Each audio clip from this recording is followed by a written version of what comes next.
اعوذ باللہ من الشیطان الرجیم بسم اللہ الرحمن الرحیم وبہ نستعین وہو خیر الناصر ومعین بسم اللہ الرحمن الرحیم اللہم افتح لی فیہ ابواب الجنان واغلق عنی فیہ ابواب النیران ووفقنی فیہ لتلاوت القرآن یا منزل السکینۃ فی قلوب المؤمنین اللہم صلی علی محمد وآل محمد وعجل فرجہم۔ عزیزان محترم، یقیناً ایام عزا ہیں، غم اور مصیبت کے دن ہیں۔ ابو الائمہ، امام المتقین، امام العارفین، یتیموں، بیواؤں اور بے کسوں کا سہارا، شیعوں کی آماجگاہ، اسلام کا ستون، مینارہ ہدایت کل سے ضربت کھا چکے ہیں اور ہمارے پاس صرف ایک دن کے مہمان ہیں۔ تمام عالم انسانیت کو علی علیہ السلام کی مسجد کوفہ میں ضربت اور شہادت پر دل کی اتحا گہرائیوں سے تعزیت پیش کرتا ہوں اور خداوند متعال سے دعا گو ہوں کہ خداوند متعال ہمیں علی علیہ السلام کے حقیقی شیعوں میں سے شمار فرمائے۔ اس دعا کے ساتھ آئیے دعا کی شرح اور ثواب کی طرف بڑھتے ہیں۔ روایت کے جملے ہیں کہ جو شخص اس دعا کو پڑھے گا اللہ تعالیٰ اس کے لیے ہزار ہزار فرشتوں کو مبعوث کرے گا جو اس کی جابر حکمرانوں اور شیطان سے حفاظت فرمائیں گے۔ اللہ تعالیٰ ایسے بندے کو جو یہ دعا پڑھے گا جہنم سے اتنا دور کر دے گا کہ بندے اور جہنم کے درمیان میں 70 خندق حائل ہو جائیں گی، اور ہر خندق کے بارے میں روایت نے لکھا کہ ہر خندق اتنا فاصلہ رکھتی ہے جتنا زمین اور آسمان فاصلہ رکھتی ہے۔ اس دعا کے ساتھ کہ خداوند متعال ہمیں جہنم سے دور رہنے والوں اور جنت کو حاصل کرنے والوں میں سے شمار فرمائے، ہم دعا کی شرح کی طرف بڑھتے ہیں۔ پہلا جملہ بسم اللہ الرحمن الرحیم اللہم افتح لی فیہ ابواب الجنان۔ خدایا آج کے دن مجھ پر جنت کے دروازے کھول دے۔ ہم خدا سے جنت کے دروازے کھلنے کی دعا کر رہے ہیں۔ جہاں خدا سے دعا کرنی ہے اس کے ساتھ ساتھ عمل ہم نے خود کرنا ہے۔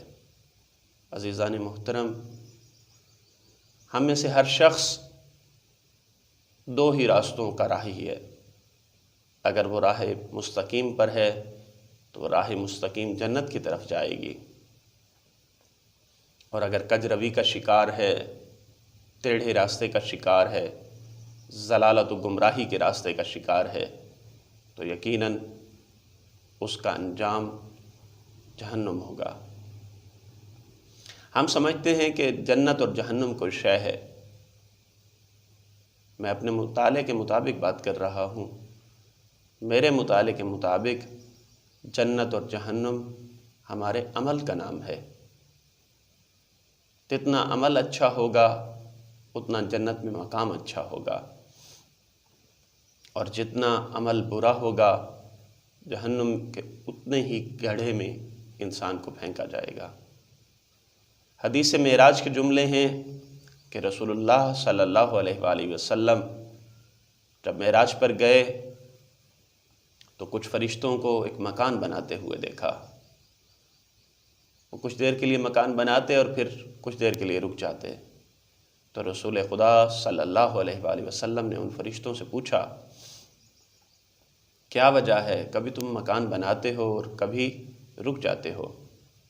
تو فرشتوں نے کہا کہ جب اینٹ، بجری، سریا، سیمنٹ ہمارے پاس پہنچتا ہے تو ہم بنانا شروع کر دیتے ہیں، اور جب سامان نہیں پہنچتا تو ہم رک جاتے ہیں۔ ہم نے دیکھا کہ گھروں میں جب گھر بنائے جاتے ہیں، مستری کے پاس سامان ملتا رہے تو اس کا ہاتھ چلتا رہتا ہے، لیکن اگر مزدور سمجھدار نہ ہو، میٹیریل ختم ہو جائے تو پھر مستری بیٹھ جاتا ہے۔ تو رسول خدا نے پوچھا کہ وہ اینٹ، بجری، سیمنٹ، سریا وہ کیا ہیں؟ تو فرشتوں نے کہا کہ تسبیحات اربع، یعنی سبحان اللہ والحمد للہ ولا الہ الا اللہ واللہ اکبر۔ اگر یہ ہم تک پہنچتا رہتا ہے، تسبیح خدا، تحلیل خدا، تمجید خدا، تو ہم اس بندے کا گھر بناتے رہتے ہیں۔ عزیزان محترم، انسان اگر اپنے اعمال کی طرف توجہ کرے تو اس کو یہیں پتہ چل جائے گا کہ وہ جنت میں جانے والا ہے یا جہنم میں۔ اور حدیث معراج کے جملے ہیں کہ جب رسول خدا صلی اللہ علیہ وآلہ وسلم معراج پر گئے تو جبرائیل امین سے کہا کہ مجھے جنت بھی دکھاؤ اور جہنم بھی دکھاؤ۔ جب جنت کی طرف لے کر گئے تو جنت کے 8 دروازے تھے، ہر دروازے پر لکھا تھا لا الہ الا اللہ محمد الرسول اللہ علی ولی اللہ۔ خدایا تجھے اپنی الوہیت کا واسطہ، محمد کی رسالت کا واسطہ اور علی کی ولایت کا واسطہ ہمیں جنتی لوگوں میں سے شمار فرما۔ آئیے بڑھتے ہیں دعا کے دوسرے جملے کی طرف۔ وَأَغْلِقْ أَنِّي فِيهِ أَبْوَابَ النِّيرَانِ، خدایا میرے اوپر جہنم کے دروازوں کو بند کر دے۔ پہلے جملے میں ہم نے جنت کے دروازوں کو کھلنے کی دعا کی، اور اس جملے میں جہنم کے دروازوں کو بند کرنے کی دعا کر رہے ہیں۔ خدایا آج کے دن مجھ پر جہنم کے دروازے بند کر دے۔ اگر ہم سوچیں جب ہم دنیا کی آگ کو برداشت نہیں کر سکتے تو آخرت کی آگ کو کیسے برداشت کریں گے؟ عزیزان محترم، روایت کے جملے ہیں کہ امام صادق علیہ السلام کے سامنے شام کا کھانا لایا گیا، دسترخوان پر روٹی بھی رکھی گئی اور گوشت کا سالن بھی۔ امام صادق علیہ السلام نے ایک لقمہ توڑا اور سالن میں ڈالا۔ سالن بہت زیادہ گرم تھا۔ جیسے اس کی گرمائش میرے مولا کی انگلیوں کو پہنچی تو میرے مولا نے ایک عجب جملہ کہا، نستجیر باللہ من النار ونعوذ باللہ من النار۔ اور میرے مولا نے اتنا تکرار کیا ان جملات کا کہ سالن ٹھنڈا ہو گیا۔ راوی کہتا ہے اس کے بعد میرے مولا نے فرمایا کہ جب ہم دنیا کی آگ کو برداشت نہیں کر سکتے تو پھر جہنم کی آگ کو کیسے برداشت کریں گے؟ یہ آپ اور میں نہیں کہہ رہے، یہ جنت کے سردار کہہ رہے ہیں۔ جنت جن کی قدم بوسی کرے گی۔ عزیزان محترم، رسول خدا صلی اللہ علیہ وآلہ وسلم فرماتے ہیں کہ جب میں معراج پر گیا تو حدیث معراج کا ایک ٹکڑا میں نے پچھلے جملے میں کہا اور ایک ٹکڑے کو یہاں بیان کرنا چاہوں گا۔ رسول خدا نے جبرائیل امین سے کہا تھا کہ مجھے جنت کی بھی سیر کراؤ اور جہنم کو بھی دکھاؤ۔ تو جب جہنم کے دروازے پر پہنچے تو کیا دیکھا؟ جہنم کے دروازے پر لکھا تھا انا حرام علی المجتہدین، انا حرام علی الصائمین، انا حرام علی المتصدقین۔ جہنم کے دروازے پر لکھا تھا کہ میں کوشش کرنے والوں پر، مجتہدین پر حرام ہوں، میں روزہ رکھنے والوں پر حرام ہوں، میں صدقہ دینے والوں پر حرام ہوں۔ خداوند متعال سے دعا ہے کہ خداوند متعال ہمیں بارگاہ الہی میں کوشش کرنے والوں میں سے شمار فرمائے، ہمیں حقیقی معنوں میں روزہ رکھنے والوں میں سے شمار فرمائے اور ہمیں صدقہ دینے والوں میں سے شمار فرمائے۔ ہم دعا کے تیسرے جملے کی طرف بڑھتے ہیں۔ وَوَفِّقْنِ فِيهِ لِتِلَاوَةِ الْقُرْآنِ، خدایا مجھے آج کے دن قرآن کریم کی تلاوت کے لیے توفیق عنایت فرما دے۔ معمولاً ہمارے ہاں ایک غلط فہمی ہے، ایک اشتباہ ہے، لوگ یہ سمجھتے ہیں کہ توفیق خدا ہاتھ پہ ہاتھ رکھ کے بیٹھ جانے کا نام ہے، یعنی اب ہاتھ پہ ہاتھ رکھ کے بیٹھ جائیں تو خدا بند متعال جب توفیق عنایت کرے گا تو ہم وہ کام کریں گے، ورنہ وہ کام نہیں کریں گے۔ عزیزان محترم، ایسا نہیں ہے۔ توفیق خدا بھی اس کے شامل حال ہوتی ہے کہ جو خود کوشش کرتا ہے، جو خود قدم بڑھاتا ہے۔ جو سامعین مسلسل ہماری دعاؤں کو سن رہے ہیں، ہم دعا کے ایک شعر میں کہہ چکے ہیں کہ حدیث قدسی کے جملے ہیں کہ بندہ اگر ایک قدم خدا کی طرف بڑھاتا ہے تو خدا بندے کی طرف 2 قدم بڑھاتا ہے۔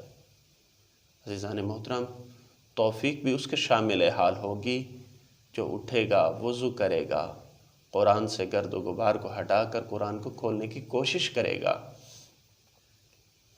اور ایک اور بات کہ قرآن کے بارے میں قرآن کی صرف تلاوت کی جاتی ہے، لیکن ہم دیکھتے ہیں کہ قرآن میں لا بلا جا بجا کہیں تعقل کا ذکر ہے، کہیں تدبر کا ذکر ہے، کہیں تفکر کا ذکر ہے، کہیں اندیشے کا ذکر ہے۔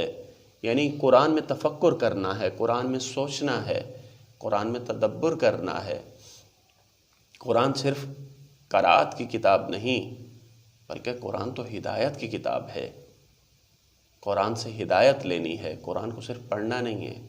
یقیناً قرآن کی قرأت دلوں کو اور گھروں کو منور کرتی ہے، لیکن اس کا یہ حقیقی مقصد نہیں ہے، اس کا ہدف اصلی نہیں ہے۔ ہدف اصلی تو انسان کو ہدایت حاصل کرنا ہے۔ یہی وجہ ہے کہ حدیث نبوی کے جملے ہیں رب تال القرآن والقرآن یلعنہ۔ بہت سے لوگ ہیں جو قرآن کو پڑھتے ہیں لیکن قرآن ان پر لعن کرتا ہے۔ اور کتنے پیارے جملے ہیں میرے مولا علیہ السلام کے۔ میرے مولا فرماتے ہیں کہ جب میں چاہتا ہوں میں خدا سے کلام کروں تو میں نماز پڑھتا ہوں، اور میں جب چاہتا ہوں کہ خدا مجھ سے کلام کرے تو میں قرآن پڑھتا ہوں۔ آئیے اس دعا کے ساتھ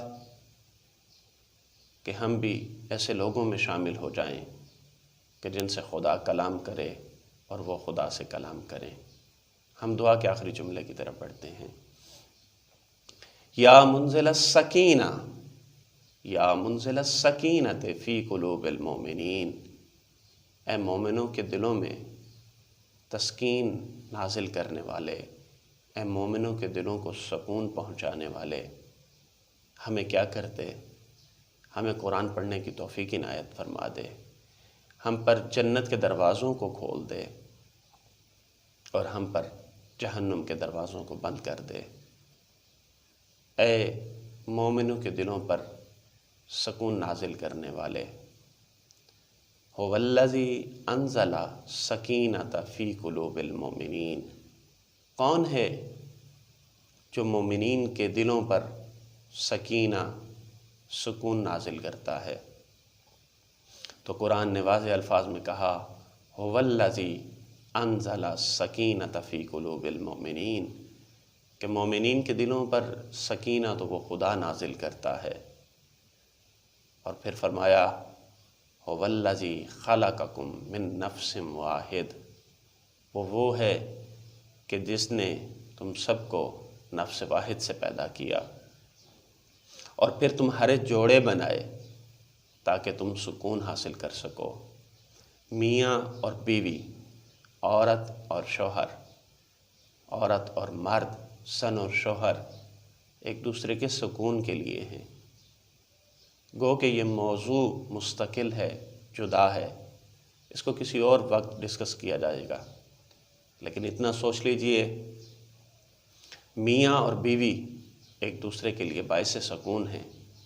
کوشش کریں کہ ایک دوسرے کو سکون پہنچانے کی کوشش کریں، ایک دوسرے کے لیے باعث اذیت نہ بنیں۔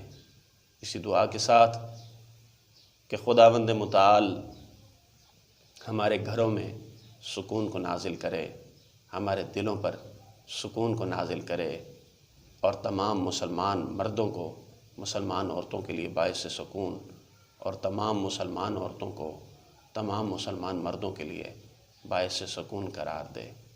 السلام علیکم ورحمۃ اللہ وبرکاتہ۔